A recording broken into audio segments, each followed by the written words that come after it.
Good evening and welcome to the Financial Week. I'm Anthony Lug.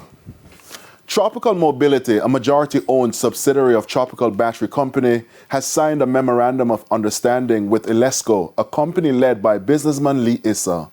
The partnership aims to accelerate the adoption of electric vehicles, EVs, in key sectors across Jamaica. As part of the agreement, Tropical Mobility will establish a flagship showroom at Tropical Plaza in Halfway Tree to showcase Tesla passenger vehicles and electric motorbikes from both companies' portfolios. The partnership will also focus on commercializing a range of electric transportation solutions, including kick scooters, bicycles, motorbikes, ATVs, private passenger vehicles, corporate fleets, commercial vehicles, and buses. They argue that companies that operate fleets, transportation providers in the tourism sector, and last-mile delivery operators can realize tremendous savings by adopting battery electric vehicles. Small business operators in Porus, Manchester, say they're on the brink of collapse because of the Williamsfield leg of Highway 2000. Krista Campbell has their story. Shops and stores open for business in Porus, Manchester. But these days, operators complain there are hardly any customers. From this highway, not even Knutsford Express, I don't see anymore. You don't see nothing. The town is dead. Yeah, Porus was busier. No? You're there right now, you can't see traffic. Nobody. And the free highway are kill way right now. Before the highway, you have to be very careful. I mean, like a regular road. It would be like a highway then. But since the highway, you can play football in the road. No.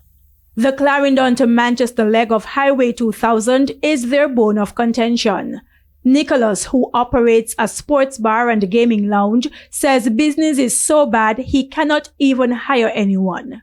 I don't have a bartender right now. I can't hire nobody. I can't hire nobody if you go in my bar right now because I don't make that the money there to pay nobody. So, me, I feel out here so now, as a bar tough, and go and do it. And as the situation worsens, I'm saving me for living right now because the business now turn over that amount of money. I have rent to pay and things. So right now, I have to just try to balance off my savings. I mean, I know how long I go live in my account. Plus, you know, we have loans to pay and them things the same way. A resident who spoke off camera explains that even daily commute has been negatively impacted. Not even taxi you can get through Porus to go to Maypen. That is how it is. Because the taxis are not coming through Porus. That goes to Mandeville from Maypen and vice versa. They take the highway. So basically you have to use the short distance taxis in the community. A religious minister from neighboring St. Catherine, who was recently in Manchester to help with anti-crime strategies, shared the residents' concerns and even urged them to take action. I think the people of Porus should rise to the occasion and make your voice be heard that the government of this nation has left you out. They must put an exit. Whatever the cost, the exit must be made. From the concept of the highway, business persons have been concerned because we have seen where it takes place in other areas, other communities, and we have seen what happened. Stephen Edwards is Managing Director of the National Road Operating and Constructing Company Limited, NROC, which operates Highway 2000. He notes that NROC continuously reviews the feasibility of additional access points, which is why new ramps are currently being installed near Freetown, St. Catherine. He says as part of the continuous assessment of the performance of the toll road, NROC will reassess the feasibility of a westbound access ramp to Porus. Now, commuters are not yet being charged to use the Clarendon to Manchester leg of the toll road. You see, if it open now and people are paying, maybe we can get back some traffic through Porus. Krista Campbell, TVJ News. To some currency trading now, banks and cambios are selling the American dollar for an average $150.44. The Canadian dollar is being sold for $110.73.